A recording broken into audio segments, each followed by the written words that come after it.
परम पूजनीय सरसंघ चालक माननीय मोहनराव जी भागवत, माननीय सरकार्यवाह श्री भैया जी जोशी, उपस्थित माताओं बहनों, संपूर्ण देश से आए हुए प्रतिनिधियों एवं स्वयंसेवक बंधुओं,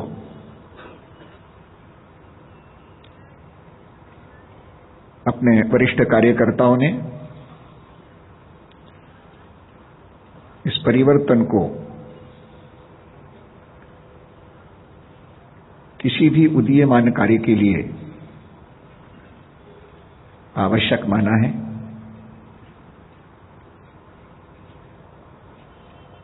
और संघ का कार्य ये धर्म संस्थापना का कार्य है। प्रार्थना में हम कहते हैं, विजेत्री च संवता कार्यशक्ति विधायास्य धर्मस्य संरक्षणम परम वैभवम नेतुमेतत् स्वराष्ट्रम समर्था भवतु आशीषा ते भृशम। इस राष्ट्र को परम वैभव के शिखर पर ले जाना है, लेकिन उसके लिए आधार है कि सबसे पहले धर्म का रक्षण होना चाहिए। और इसलिए मैं नहीं तू ही, इस ढंग से जब परस्पर एक दूसरे की हम चिंता करेंगे तो ही संघ शक्ति का उदय होगा और तो ही विजय का मार्ग प्रशस्त होगा।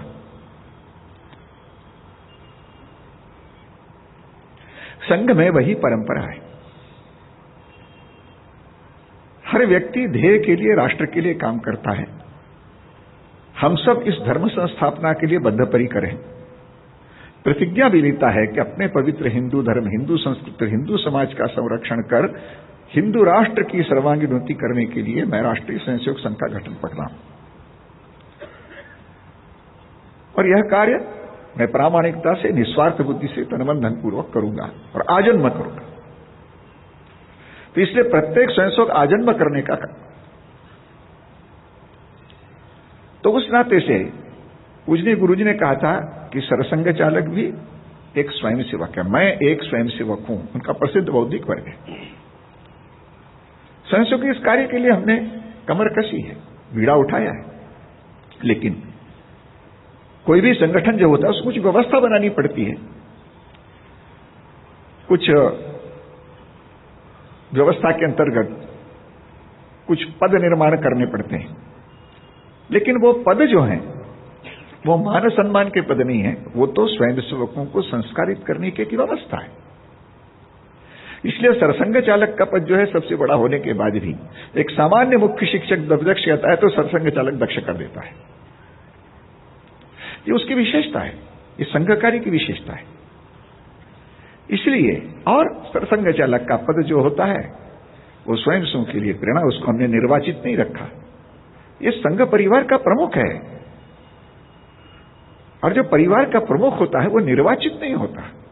घर के अंदर कभी होता है क्या आओ हम अपने घर के परिवार के मुखिया का निर्वाचन करेंगे? निर्वाचन नहीं होता। सहज रूप से जो व्यक्ति उसके लिए योग्य होता है उभर करके सामने आ जाता है और सब लोग श्रद्धा से उसकी तरफ देखते हैं। जो इस दायित्व को संभालता है, इन सब का हित मेरा हित है, इन सबको पहले मैं सुखी करूंगा, उसके बाद में मैं अपना विचार करूंगा। तो अपना विचार अंत में, बाकी का विचार पहले। इस प्रकार का विचार करके जो व्यक्ति चलता है वो परिवार का सहज प्रमुख बन जाता है। लेकिन उसके भी जीवन में मनुष्य जीवन होने के कारण और स्वाभाविक रूप से उम्र जब बढ़ जाती है तो अनुभव तो बढ़ता है, लेकिन उसके साथ शारीरिक अस्वस्थता आने लगती है। और जब उसको लगता है कि मैं परिवार के बाहर को संभाल नहीं पड़ता, उसके लिए जो दौड़ धूप करना चाहिए नहीं कर पाता, और इसलिए और वो अपने परिवार के ही किसी दूसरे व्यक्ति को कब सौंप देता है। वो सोच लेता है कि ये व्यक्ति ठीक है। वही बात मेरे साथ में हुई और मुझे भी जब लगा कि समस्त स्वयंसेवकों के श्रद्धा के केंद्र बनने के लिए जिस प्रकार की दौड़ धूप आवश्यक है वो अब करना मेरे स्वास्थ्य की दृष्टि से संभव नहीं हो रहा है। और इसलिए इस पद के ऊपर किसी न किसी और अपने में से ही एक सहयोगी को वहां पर बैठाना चाहिए, जो उम्र में भी कम हो और आगे चल करके और संपूर्ण स्वयंसेवकों को भी संभाल सके। इसलिए संघ की प्रक्रिया के अनुसार सब वरिष्ठ कार्यकर्ताओं से परामर्श लेकर के अंत में मोहन जी भागवत को और इस सरसंघ चालक का दायित्व मैंने सौंपा। पूजनीय सुदर्शन जी, माननीय सरकारवाह जी, उपस्थित सभी वरिष्ठ ज्येष्ठ अधिकारी एवं कार्यकर्ता गण, आत्मीय स्वयंसेवक बंधु, प्रतिनिधि गण, माता भगिनी,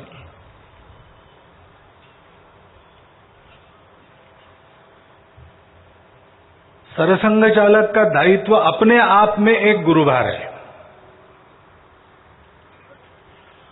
और पूजनीय डॉक्टर साहब से लेकर तो अभी पूजनीय सुदर्शन जी तक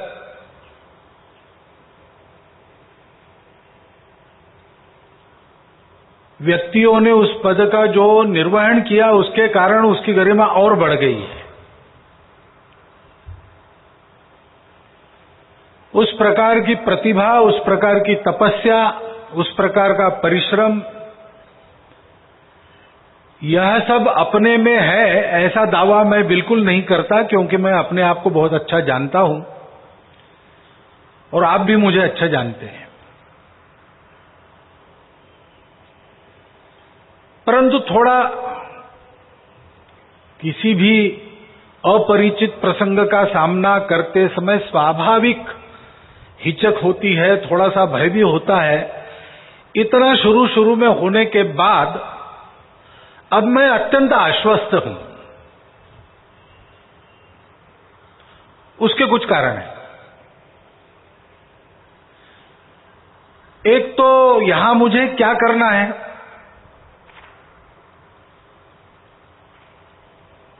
माननीय हरि जी ने, बाबूराव जी ने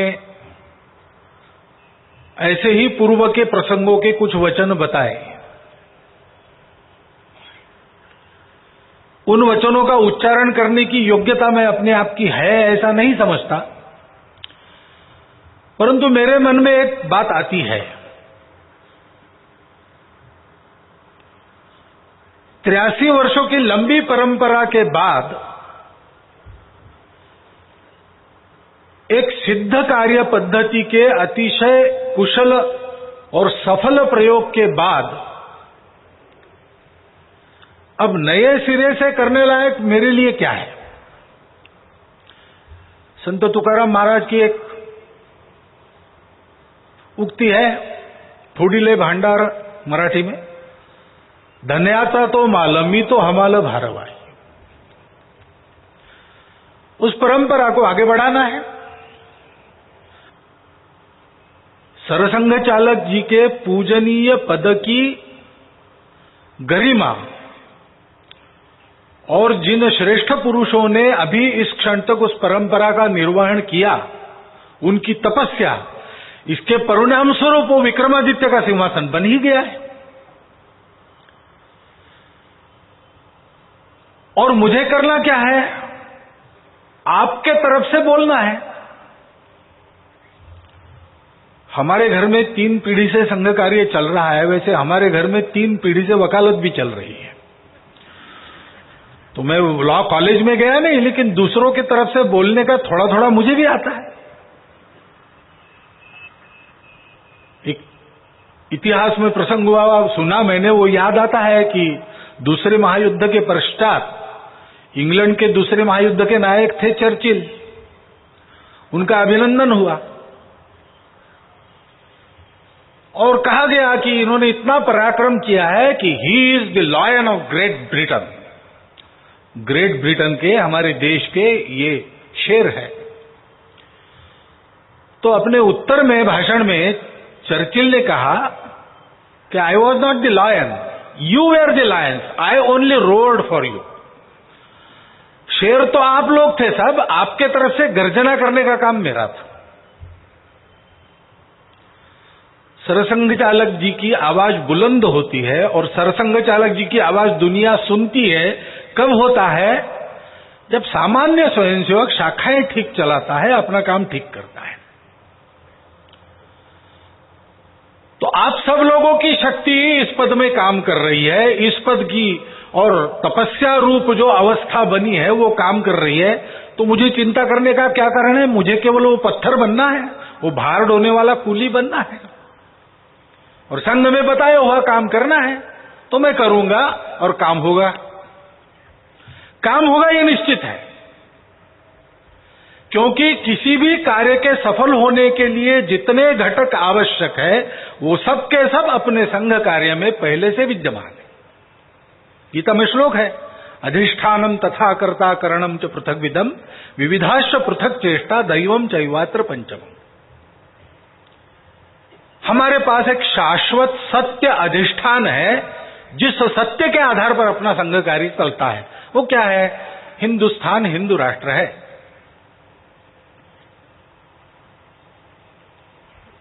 संपूर्ण सृष्टि के विविध प्रकार के सारे अस्तित्वों में एक समग्र और एकात्म एक ही तत्व है जिसके ये सारे रूप है, और इसलिए विविधताओं को लेकर किसी प्रकार का झगड़ा नहीं होना चाहिए। मिलजुल कर अपनी अपनी विविधता का सम्मान स्वीकार सब कुछ करते हुए विविधताओं को मान्यता देकर सबने प्रगति की राह पर आगे बढ़ना चाहिए। सबने सबके प्रति कृतज्ञता रखनी चाहिए और जीवन में उस एक तत्व का साक्षात्कार कराने के लिए भोगों को त्याग कर त्याग और संयम रूप जीवन जीना चाहिए। ये क्या है? ये मानवता है।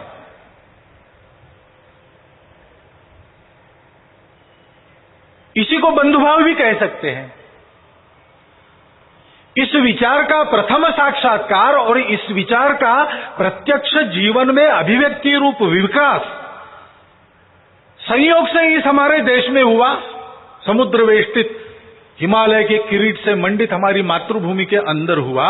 इसलिए इसी मानवता को, इसी वैश्विक सत्य को, इसी बंधुभाव को दुनिया कहती है हिंदुत्व।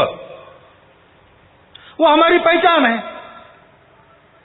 वो हमारे जीवन की प्रेरणा है, इसलिए हमारे पुरुषार्थ का उत्स है, हमारे सब प्रकार के प्रगति का वो कारक है और हमारे सब विविध प्रकारों को जोड़ने वाला वो एकमात्र सूत्र है। दुनिया में सृष्टि, मानवता और व्यक्ति आदि आदि सबको जोड़कर संतुलित ढंग से उनके सबके जीवन को प्रगति की ओर बढ़ाने वाला वो एकमात्र तत्व है। संयोग से वही हमारी पहचान है, इसलिए हिंदुस्तान हिंदू राष्ट्र है। ये सत्य बात है, इसको कोई नकार नहीं सकता और नकारने से कोई उपयोग नहीं, क्योंकि बार बार आप नकारो, सत्य कभी न कभी सर पे चढ़ के बोलता है। भले ही 1925 में लोग कहते होंगे कि मुझे गधा कहो लेकिन हिंदू मत कहो, लेकिन आज ऐसा नहीं है। आज वह हिंदुत्व का सत्य सबके सर चढ़कर बोल रहा है। उस सत्य को लेकर हम चल रहे हैं। उस सत्य के अनुरूप अपने जीवन को तैयार करने वाली कार्य पद्धति हमारे पास है। 83 वर्षों के प्रयोगों के बाद वो सिद्ध कार्य पद्धति बन गई है। उस कार्य पद्धति की यशस्विता के लिए आवश्यक विविध प्रकार की चेष्टा है, हमारे स्वयंसेवक कर रहे हैं। आज अपने समाज के जीवन का कोई ऐसा क्षेत्र नहीं कि जहां हमारा स्वयंसेवक काम नहीं कर रहा है और अच्छा काम नहीं कर रहा है। सर्वत्र उसके कर्तृत्व का लोहा माना जाता है और यह सारा ठीक चलाने के लिए अपने आप को सदैव कार्य के योग्य बनाने की दक्षता रखने वाला, अपने जीवन से कार्य का उदाहरण रखने वाला ऐसा देव दुर्लभ कार्यकर्ताओं का संच हमारे पास केवल है नहीं, वो बढ़ता चला जा रहा है। बस पांचवा दैव है, भाग्य है, जिसको कोई नहीं जानता और भाग्य को जानने की इच्छा भी नहीं करनी चाहिए। लेकिन कुछ लोग होते हैं जिनके शील की, तपस्या की अवस्था इतनी उन्नत होती है कि उस ऊंचाई पर आरूढ़ होकर जब वो देखते हैं तो उनको दूर की दिखती है। ऐसे हमारे द्वितीय सरसंघ चालक पूजनीय गुरु जी थे, ऐसे हमारे आद्य सरसंघ चालक पूजनीय डॉक्टर जी थे। डॉक्टर जी ने कहा है कि ये ईश्वरीय कार्य है, और पूजनीय गुरु जी ने जाते जाते हमको संदेश दिया है कि विजय ही विजय है। तो भाग्य हमारे साथ होने का संकेत पहले ही मिला है, और अब केवल संकेत नहीं रहा, अनुभव भी है। दुनिया करवट बदल रही है, नियति का मन बदल रहा है। अभी अभी बंगलोर में रामकृष्ण मिशन के स्वामी हर्षानंद लिखित द एनसाइक्लोपीडिया ऑफ हिंदुइज्म इस ग्रंथ का उद्घाटन हुआ। उद्घाटन करने के लिए आए थे अपने पूर्व राष्ट्रपति डॉक्टर अब्दुल कलाम। उनका वहां पर भाषण हुआ। यही रामकृष्ण मिशन से जीवन विकास निकलता है, मैं उसका नियमित पाठक हूं। उसमें उस भाषण का सारांश छपा था। उसमें डॉक्टर अब्दुल कलाम ने कहा है कि यहां इस पुस्तक के उद्घाटन के लिए आने के पहले मैं मेरठ से आया हूं।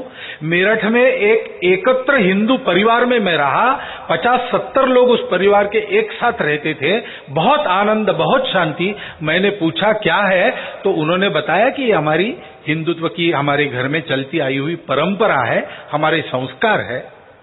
कितना सुंदर है ये हिंदू धर्म, वो कह रहे हैं। वो कहते हैं कि दुनिया के सब धर्मों का जिसमें समन्वय है, ऐसा यह हिंदू धर्म है। इसका आचरण अगर हम सब लोग करने लगे और दुनिया करने लगेगी तो दुनिया में कोई हिंसा नहीं रहेगी, कोई अशांति नहीं रहेगी।